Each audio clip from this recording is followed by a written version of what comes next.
They broke you and you let them. You trusted when you should have calculated. You showed mercy when you should have shown strength. You played by rules that were never designed for your victory. But here's what they didn't understand, what they couldn't understand. Every wound they carved into you was a lesson. Every betrayal was a blueprint. Every moment they made you feel powerless was actually forging something they'll never be able to stop. You see, broken men go two ways. Most stay broken. They carry their scars like chains, whining about fairness, waiting for the world to apologize. But then there's the second type, the ones who realize that the pain wasn't the end, it was the beginning, the ones who understand that when you're shattered completely, you get to rebuild yourself into exactly what you choose to become. And they won't recognize what you've become until it's far too late. Machiavelli understood this. He wrote The Prince not from a place of comfort but from exile, from betrayal, from watching weaker men hold power while he rotted. He didn't cry about it. He studied it. He mastered it. He became someone those same men would fear to cross. Drop a comment right now. I am the storm they created because that's what you're becoming. Not the victim, not the wounded. The storm itself. Part 2, the metamorphosis. Let me tell you something about monsters. Society fears them because monsters don't play by the social contract anymore. They don't seek approval. They don't beg for acceptance. They take what they've learned in the darkness and use it without hesitation, without guilt, without the weakness of hoping others will change. You're taught to be good, to be fair, to turn the other cheek. And where did that get you? Stepped on, used, discarded. The people who broke you, they're still out there, living comfortably, never losing sleep over what they did to you. They moved on the moment you stopped being useful. That's the reality. That's the game. And you were playing it with a blindfold on. But here's the shift, the transformation that separates the conquered from the conquerors. You stop trying to be understood by people who lack the capacity to understand power. You stop explaining yourself to those who weaponized your vulnerability. You become fluent in the language they actually speak, the language of consequence, of boundaries enforced through action, of calculated moves that protect your position. This isn't about revenge in the emotional sense. Emotional revenge is weakness. It's reactive. It's still giving them power over you. No, this is about something colder, something permanent. This is about rebuilding yourself into someone so strategically untouchable that they can't even get close enough to hurt you again. You study them now, their patterns, their weaknesses, their predictable moves. You see the game clearly because you've been on the losing side. And losers see things winners are blind to. Machiavelli said it perfectly. Men ought either to be indulged or utterly destroyed because they revenge themselves for slight wrongs, while for grave ones they cannot. You were slightly wounded before. You can't be slightly wounded anymore. Comment this, calculated not emotional, because that's your new operating system. Part 3, the rules of power. Listen carefully. The world runs on power dynamics, not fairness, not karma, not what goes around comes around. That's a comforting lie they sell to keep you passive while they operate by completely different rules. The moment you understand this, truly internalize it, everything changes. You stop being shocked by betrayal. You stop being surprised when loyalty has a price. You stop expecting people to operate with the same moral code you were brainwashed into following. Here's what they don't teach you. Morality is a social construct designed to control the many for the benefit of the few. The people at the top, they don't follow these rules. They create them for you to follow while they maneuver freely. They preach kindness while practicing ruthlessness. They demand transparency while operating in shadows. They shame you for ambition while hoarding every advantage. You were playing checkers, they were playing chess, and they convinced you that even wanting to play chess made you a bad person. That's the trap. That's the mechanism of control, guilt, shame, the fear of being perceived as cold or calculating or Machiavellian. But let me ask you this. Where did being warm and open and trusting get you? Exactly where you are now, burned, used, rebuilt from ashes. So here's the new framework, the operating system of untouchable men. First, trust is earned in tiny increments through demonstrated behavior over time, never given freely. Second, your presence is a privilege that can be revoked instantly without explanation or guilt. Third, you observe everything, reveal nothing, and move in silence until the move is already complete. Fourth, emotion is private fuel. It drives you internally but never shows externally in ways that create vulnerability. Fifth, every relationship is evaluated on what it costs you versus what it returns. Sentiment without strategy is slavery. Sixth, you become valuable, not available. Scarcity creates power. Abundance creates exploitation. Seventh, you never explain, justify, or defend your boundaries. You simply enforce them through action. These aren't evil principles. They're reality principles. They're how protected men operate. Comment, I choose power over popularity. Because that choice, that single decision, is where your transformation becomes irreversible. Part 4. The death of your old self. There's a version of you that needs to die. And I don't mean that metaphorically. I mean you need to execute that person with the same cold precision a king orders the execution of a traitor. That version of you who apologized for existing, who shrunk himself to make others comfortable, who gave third, fourth, fifth chances to people who didn't deserve the first one, who believed that being a good person meant being a weak person, who thought vulnerability was strength when it was actually just target practice for predators. That version is dead weight. He's the anchor keeping you from becoming what you need to become. And here's the hard truth most men never swallow. You have to grieve him. You have to mourn the death of who you were, because transformation isn't comfortable. It's not some motivational Instagram quote that makes you feel good for 30 seconds. It's violent. It's painful. It's watching yourself in the mirror and not recognizing the eyes staring back because they've gone cold in a way that can't be undone. But that coldness, that's not emptiness. That's clarity. That's what happens when you burn away everything that doesn't serve your survival and advancement. When you strip away the social conditioning, the people-pleasing, the desperate need to be liked by people who don't even respect you. What's left is pure function, pure strategy, pure power. Machiavelli understood that the prince who wants to maintain his position must learn how not to be good. Not because goodness is wrong, but because goodness without power is suicide in a world of wolves. You tried being the sheep. You got slaughtered. Now you become the wolf who remembers what it felt like to be prey. And that memory makes you more dangerous than wolves who were born into power because you know the cost of weakness. You've paid it in full. The old you believed people were inherently good. The new you knows people are inherently self-interested. And you build your strategies around that reality instead of wishing it were different. The old you waited for permission. The new you takes position and dares anyone to question it. The old you sought validation. The new you creates value so undeniable that validation becomes irrelevant. The old you reacted. The new you calculates 3 moves ahead and acts only when the outcome is already secured. This isn't becoming heartless, this is becoming protected. There's a difference, and only men who've been broken understand that difference. Drop this in the comments. The weak me is dead because he is. And what rises from those ashes doesn't ask for mercy, it commands respect. Part 5. The Art of Strategic Invisibility. Here's something the broken and rebuilt understand that the naturally privileged never will. Real power doesn't announce itself. It doesn't need to. Amateur power screams. It flexes. It posts. It needs constant validation and recognition because deep down it's insecure about whether it actually exists.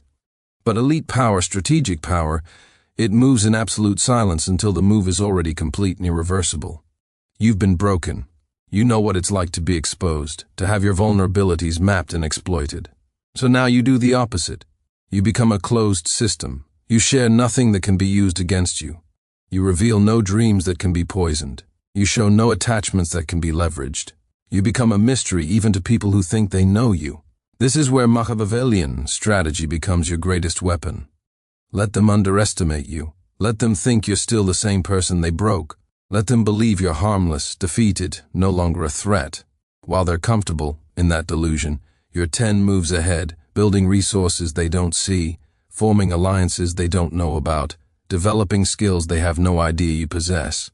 You become the chess player who never reveals his strategy until checkmate is unavoidable. Here's the technique. You master the performance of acceptable normally while your real work happens behind a wall they can't even see. You give people the version of you they expect. Pleasant enough, functional enough, forgettable enough, while your actual self operates on a completely different frequency. You learn to speak multiple languages: the language of small talk for those who don't matter, the language of strategic value for those who do, the language of power for the rare few who can handle what you've become. And you never ever confuse these languages or waste elite-level communication on people operating at basic levels.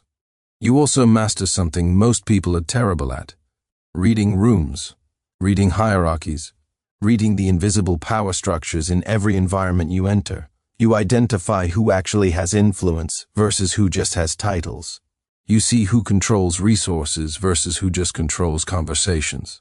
You recognize which battles matter and which ones are distractions designed to keep you spinning your wheels while others advance. And most importantly, you disappear from the radar of people who drain you. No dramatic exits, no explanations, no closure conversations that give them one last chance to manipulate you. You just fade from their access so smoothly they don't even realize they've been cut off until they need something and discover you're no longer available. This is the art of the strategic ghost. You're not hiding. You're just no longer wasting visibility on people who don't deserve to witness your elevation. You're not being cold. You're being efficient with your energy, your time, your presence. Because men who've been broken and rebuilt understand something crucial.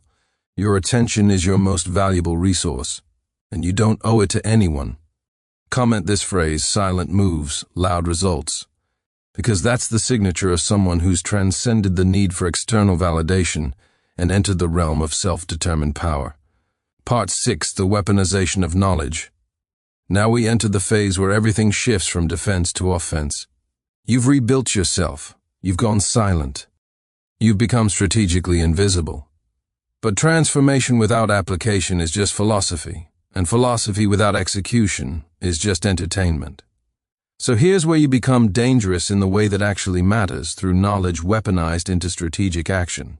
When they broke you, they taught you something invaluable. Exactly how manipulation works. You've seen it from the receiving end. You know the patterns. The love bombing followed by devaluation. The gaslighting that makes you question your own perception. The intermittent reinforcement that keeps you hoping things will go back to how they were. The triangulation that pits you against others. The projection where they accuse you of exactly what they're doing. You lived through the entire playbook. And here's the Machiavellian truth that separates victims from victors. Once you understand the game, you can never be played the same way again. But more than that, you now possess the ability to see these patterns in real time in everyone, everywhere. You walk into rooms and immediately identify the manipulators, the narcissists, the users, the takers. You see their moves 3 steps before they make them because you've memorized the dance. They think they're being clever. You're watching them run the same tired script you've already mastered. This is your edge. This is the advantage forged in pain that privileged people will never have. They don't know how predators think because they've never been prey. You know both sides of the equation. And that makes you exponentially more dangerous than someone who only knows one. But knowledge alone isn't power. Applied knowledge is power. So you don't just recognize manipulation, you become immune to it. When someone tries to gaslight you, you don't engage in the argument about reality. You just note that they're willing to lie to your face, categorize them accordingly, and adjust your strategy. When someone tries to make you jealous or create competition for your attention, you recognize the tactic, feel nothing, and withdraw your interest entirely because you don't play in manipulative frameworks anymore. When someone tests your boundaries, you don't explain why the boundary exists or negotiate it. You simply enforce it through immediate consequence, and they learn very quickly that you're not the person they can push around anymore. You also learn to use strategic questions instead of statements. Questions expose people while protecting you. What makes you think that's acceptable? Forces them to defend the indefensible. What do you expect to gain from this conversation? Cuts through manipulation and demands they show their cards. Why would I do that? Said calmly. Makes them explain their unreasonable request out loud where it sounds as absurd as it actually is. These aren't aggressive, they're surgical. They place the burden of justification on the other person while you remain calm, controlled, unmoved. This is verbal judo, using their energy against them while expending almost none of your own. And here's the deeper level. You begin to understand that most people are operating from scripts they've never examined. They're not strategic, they're reactive. They're running programs installed by their wounds, their insecurities, their need for validation. Once you see this, once you truly see that most human behavior is predictable pattern repetition, you stop taking things personally. You stop being emotionally affected by people who are just running their damage on autopilot. You rise above the emotional battlefield entirely and operate from pure strategy. You make decisions based on what serves your goals, not what feels good in the moment. You choose relationships based on mutual value exchange, not emotional addiction. You invest time in people who demonstrate consistent character, not just intense chemistry. Leave this in the comments. I see the game now, because seeing it, truly seeing how it all works, is the moment you stop being a piece on the board and become the player moving the pieces. Part 7. The Philosophy of Controlled Ruthlessness. Let's address what everyone's thinking, but nobody wants to say out loud. Yes, you're becoming ruthless. And no, that's not a character flaw, it's a survival adaptation. But here's the critical distinction that separates Machiavellian power from sociopathic chaos. You're not ruthless for entertainment. You're not cruel for the sake of cruelty. You're strategically ruthless, which means every decision is calculated for maximum efficiency with minimum collateral damage to your long-term position. Controlled ruthlessness is the ability to make hard decisions without drowning in guilt about them afterward. It's cutting people off who are net negative to your life without spending 6 months agonizing over whether you're being fair. It's prioritizing your advancement over other people's comfort without apologizing for your ambition. It's saying no without explaining yourself to people who wouldn't accept any explanation anyway. This is where most men fail. They swing too far in one direction or the other. Either they stay weak, endlessly forgiving, perpetually exploited, or they become chaotically aggressive, burning bridges for ego, making enemies unnecessarily, confusing dominance displays with actual power. Both are failures. Both are emotional reactions instead of strategic positions. The Machiavellian path is different. It's cold mathematics applied to human dynamics. You keep people in your life based on a simple equation. What does this relationship cost me in time, energy, emotional bandwidth, and resources, versus what does it return in value, growth, opportunities, and genuine reciprocal support? If the equation is negative, the relationship ends. Not with drama, not with explanations, not with hoping they'll change. It just ends. And you reallocate those resources to higher return investments. This sounds cold, because it is cold. But coldness isn't the same as cruelty. Cruelty seeks to harm. Coldness simply refuses to be harmed. There's a massive difference. And men who've been broken understand this instinctively because they've experienced actual cruelty and know they're not replicating it. They're just refusing to be its victim again. You also develop what I call selective empathy. This doesn't mean you become heartless. It means you become strategic about where you invest your emotional energy. You have deep empathy and loyalty for the small circle of people who've proven themselves worthy through consistent action over time. For everyone else, professional courtesy, surface-level pleasantness, but no access to your inner world, your vulnerabilities, your resources, or your time beyond what serves a strategic purpose. Machiavelli wrote, "It is better to be feared than loved if you cannot be both." But here's the nuance modern readers miss. He wasn't advocating for being a tyrant. He was saying that if you must choose between being taken advantage of because people love you versus being respected because people fear the consequences of crossing you, choose respect. Choose boundaries. Choose the version where you're protected. And in practice, what this actually looks like is this.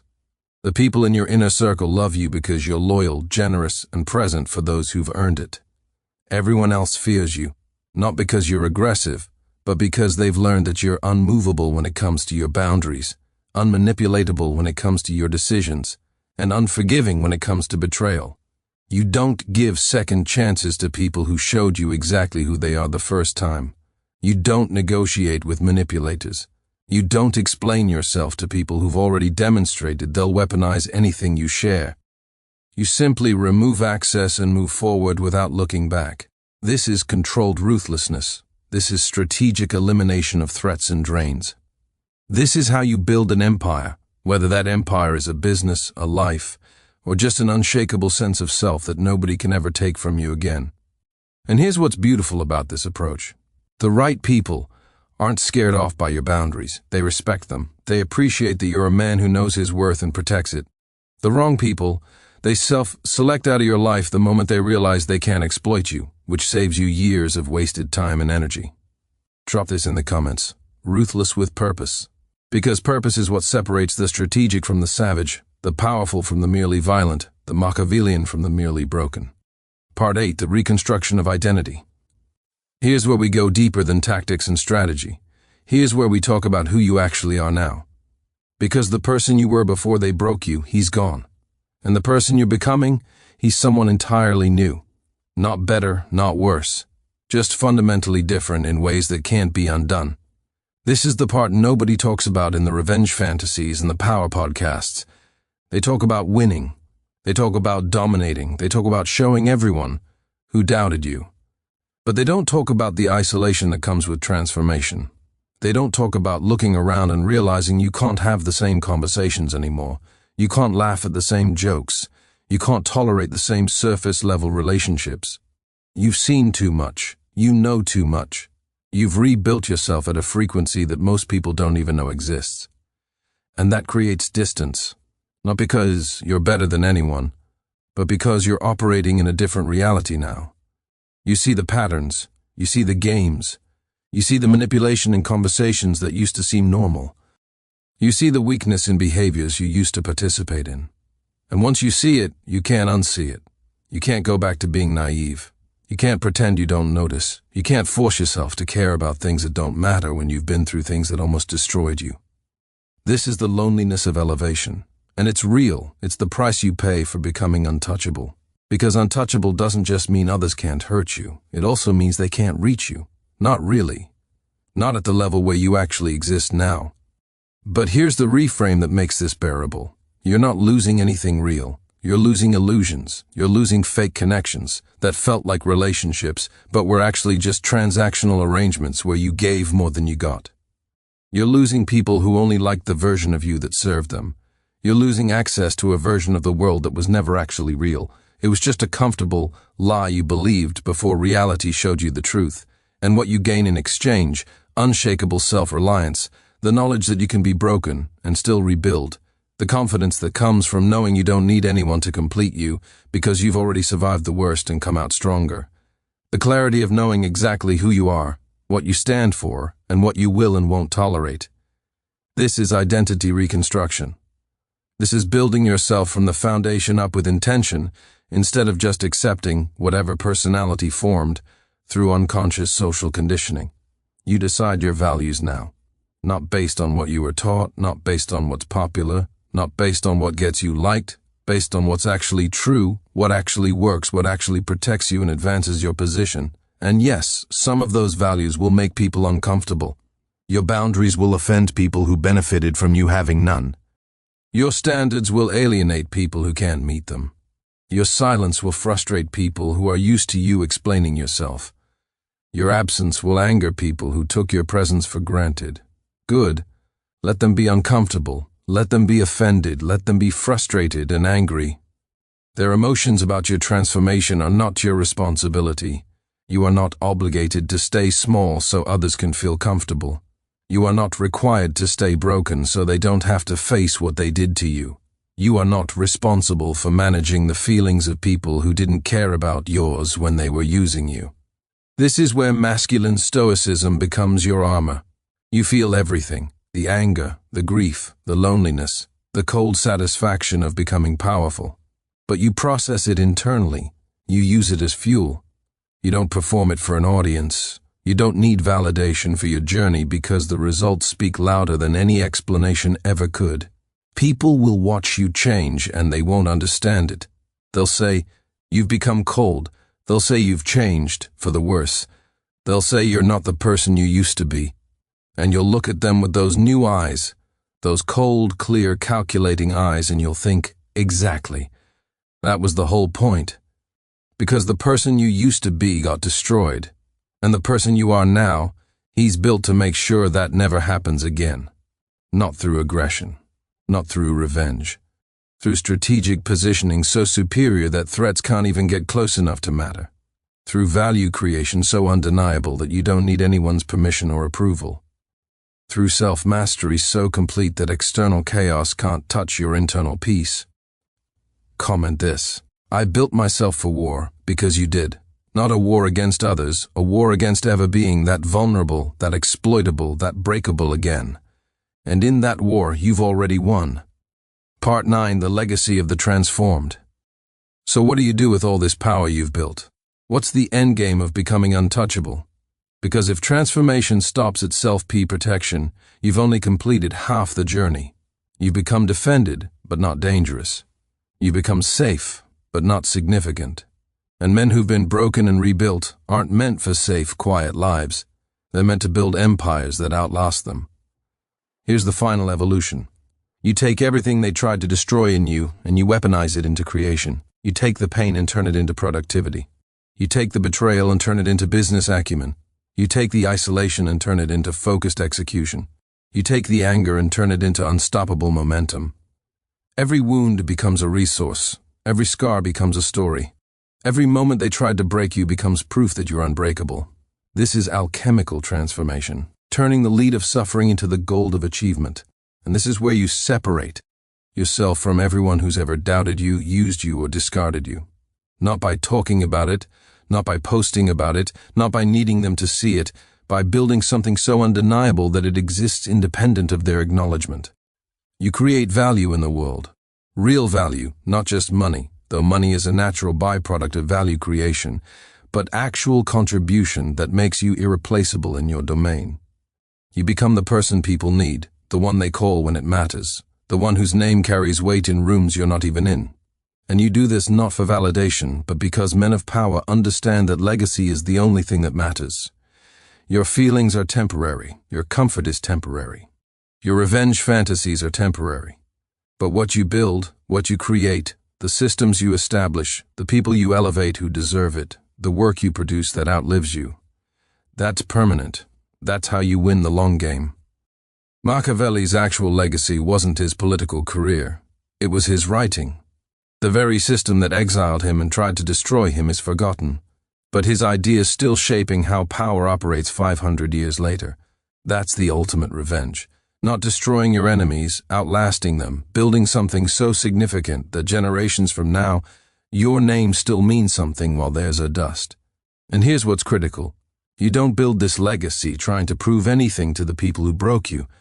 That's still giving them power over your narrative. You build it because you've transcended needing their validation entirely. You've become intrinsically motivated, driven by internal standards so high that external opinions become irrelevant noise. You compete only with yesterday's version of yourself. You measure success only against your own potential. You answer only to the vision you have for what your life can become. This is freedom, real freedom. Not the fake freedom of doing whatever you want without consequences, but the mature freedom of becoming so self-directed that other people's judgments can't reach you anymore. And when you operate from this place, when you're building legacy instead of seeking revenge, creating value instead of proving points, focused on your mission instead of your enemies, something interesting happens. You forget about them entirely. The people who broke you become irrelevant. They fade into the background of your story.